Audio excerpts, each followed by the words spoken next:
ناظرین، آج کی ویڈیو ایک ایسے شخص کے بارے میں ہے جو پہلے جبیر بن مطیع کا غلام تھا اور بعد میں جب آپ ایمان لائے تو سیدنا محمد مصطفیٰ عربی صلی اللہ علیہ وسلم کے غلام بن گئے۔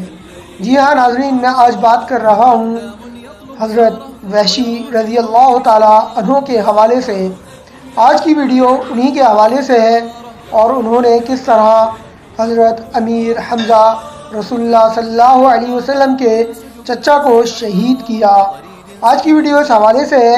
ناظرین، آپ میں سے چینل پر جو بھی نیا ہے تو پلیز میرے چینل کو سبسکرائب کر لیجئے، ویڈیو کو آخر تک دیکھیے گا۔ اب میں بڑھوں گا ویڈیو کی طرف۔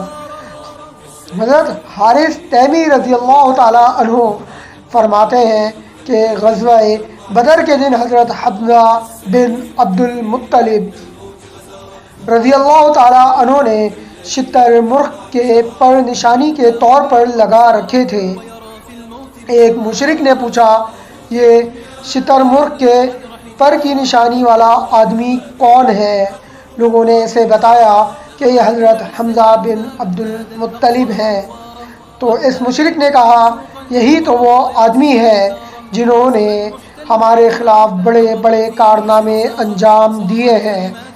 حضرت عبد الرحمن بن عوف رضی اللہ تعالیٰ عنہ فرماتے ہیں کہ امیہ بن خلف نے مجھ سے کہا، اے اللہ کے بندے، غزوہ بدر کے دن جس آدمی نے اپنے سینے پر شتر مرغ کا نشان لگا رکھا تھا وہ کون تھا؟ میں نے کہا، وہ رسول اکرم صلی اللہ علیہ وسلم کے چچا حضرت حمزہ بن عبد المطلب تھے۔ امیہ بن خلف نے کہا، انہوں نے ہی تو ہمارے خلاف بڑے بڑے کارنامے کر رکھے ہیں۔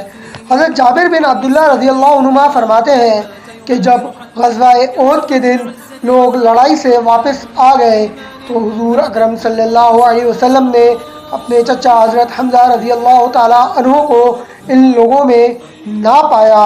تو ایک آدمی نے کہا کہ میں نے ان کو اس درخت کے پاس دیکھا تھا، وہ یوں کہہ رہے تھے کہ میں اللہ کا شیر ہوں اور اس کے رسول اکرم صلی اللہ علیہ وسلم کا شیر ہوں۔ اے اللہ، یہ ابو سفیان اور اس کے ساتھی جو کچھ فتنے لے کر آئے ہیں۔ ناظرین، یہاں میں آپ کو واضح کرتا چلوں کہ اس وقت تک حضرت ابو سفیان رضی اللہ تعالیٰ عنہ ایمان نہیں لائے تھے۔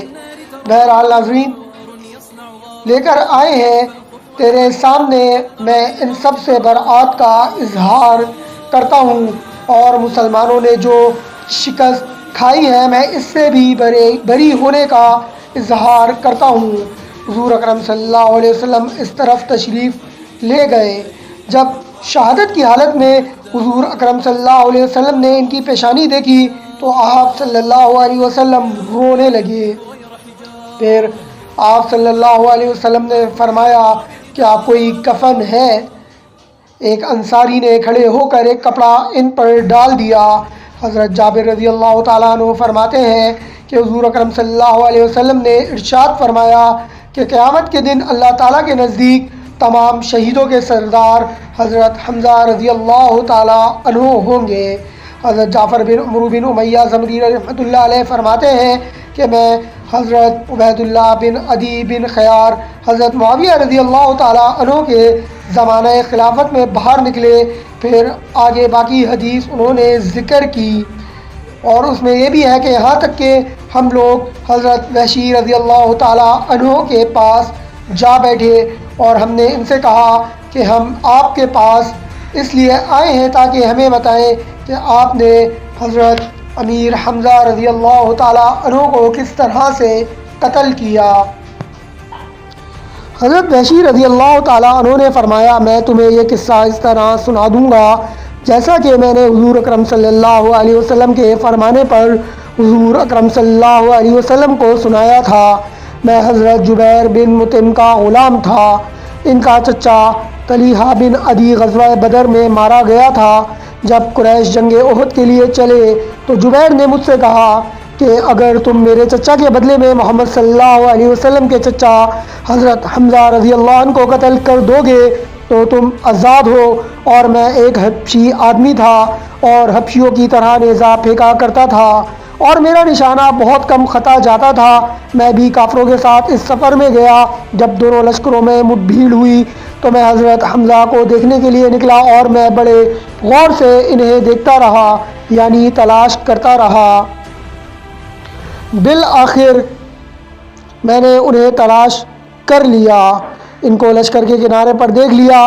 ان کے جسم پر گرد و غبار پڑا ہوا تھا، جس کی وجہ سے وہ خاکستری رنگ کے اونٹ کی طرح نظر آ رہے تھے، اور وہ لوگوں کو اپنی تلوار سے اس زور سے ہلاک کر رہے تھے کہ ان کے سامنے کوئی چیز نہیں ٹھہر سکتی تھی۔ اللہ کی قسم، میں ان کے لیے تیار ہو رہا تھا، انہیں قتل کرنا چاہتا تھا، اور کسی درخت یا بڑے پتھر کے پیچھے چھپتا پھر رہا تھا تاکہ وہ میرے قریب آ جائیں، کہ اتنے میں سبا بن عبد العزیٰ مجھ سے آگے ہو کر ان کو دیکھ رہا تھا۔ پھر اسی دوران جب حضرت حمزہ رضی اللہ تعالیٰ عنہ نے اس کو دیکھا تو اس سے کہا، او عورتوں کا ختنہ کرنے والی عورت کے بیٹے، اور یہ کہہ کر اس پر تلوار کا ایسا وار کیا کہ ایک دم سر تن سے جدا کر دیا، ایسے نظر آیا کہ بلا ارادہ ہی سر کاٹ دیا۔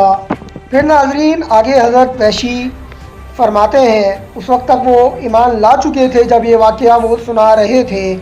اس کے بعد وہ فرماتے ہیں کہ میں نے اپنے نیزے کو ہلایا، اور جب مجھے اطمینان ہو گیا کہ نیزہ نشانے پر جا کر لگے گا تو میں نے ان کی طرف نیزہ پھینکا، جو ان کی ناف کے نیچے جا کر اس زور سے لگا کہ دونوں ٹانگوں کے درمیان میں سے پیچھے نکل آیا۔ اللہ اکبر! وہ میری طرف اٹھنے لگے، لیکن ان پر بے ہوشی طاری ہو گئی۔ پھر میں نے ان کو نیزے کو اسی حال پر چھوڑ دیا یہاں تک کہ وہ شہید ہو گئے۔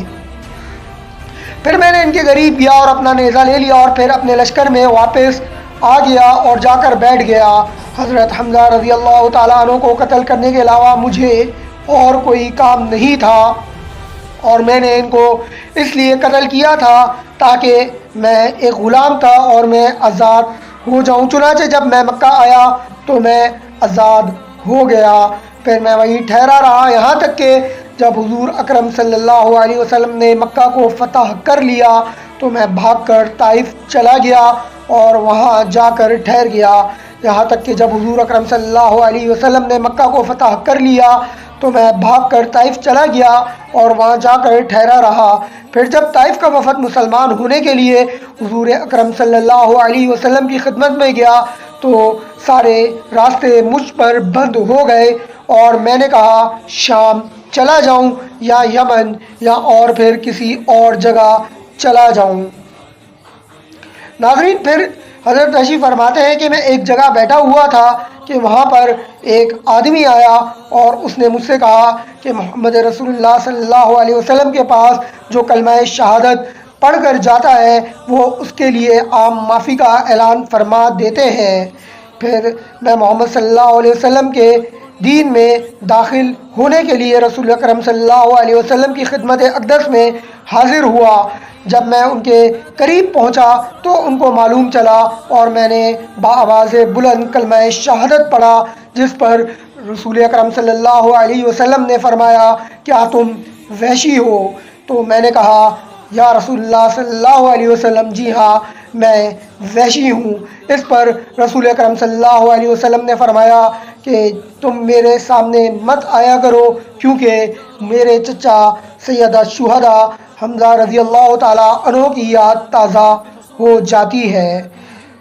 ناظرین اس کے بعد حضرت وحشی فرماتے ہیں کہ جب نجاشی کو قتل کرنے کا موقع آیا تو میں نے سوچا کہ کیوں نہ جو میں نے زمانہ جاہلیت میں ایمان لانے سے پہلے کام کیا تھا، یعنی حضرت حمزہ رضی اللہ تعالیٰ عنہ کا قتل کیا تھا اور ان کو شہید کیا تھا، اس کا مداوع میں اس طریقے سے کر لوں کہ میں کسی طرح نجاشی کو قتل کر کے کسی طرح اس کا یہ بدل ہو جائے اور میں اس طرح کا کوئی کام کر لوں۔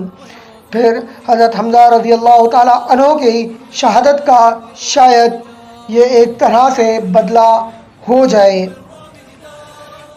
ناظرین اس کے بعد حضرت وحشی رضی اللہ تعالیٰ عنہ وہاں پہنچے اور اس کو مارنے کی کوشش کی، اس کو تیاری کرنے لگے مارنے کے لیے، تو دوسری طرف ایک انصاری آدمی بھی وہاں پر آ گئے اور انہوں نے اپنے آپ کو حرکت دی، اور جب حضرت وحشی کو پورا اطمینان ہو گیا تو اپنے مخصوص انداز میں انہوں نے وہ نیزہ اس کے مارا، یعنی کہ نجاشی کے، اور وہ انصاری آدمی بھی اسی وقت گئے اور انہوں نے زور سے اس وقت میں اس کے اوپر وار کیا۔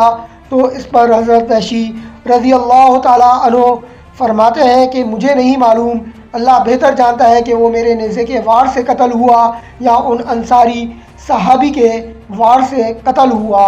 یہ تھے ناظرین حضرت وحشی، اور اس طرح سے انہوں نے سید الشہداء حضرت حمزہ رضی اللہ تعالیٰ عنہ کو قتل کیا تھا۔ لیکن ناظرین بات وہی ہے کہ وہ جب کوئی ایمان لائے تو اس کے پچھلے سابقہ تمام گناہ اللہ رب العزت کی طرف سے معاف ہو جاتے ہیں۔ بحوالہ قول الہیشمی جلد نمبر 1 صفحہ نمبر 82، بحوالہ قول الہیشمی جلد نمبر 6 صفحہ نمبر 81۔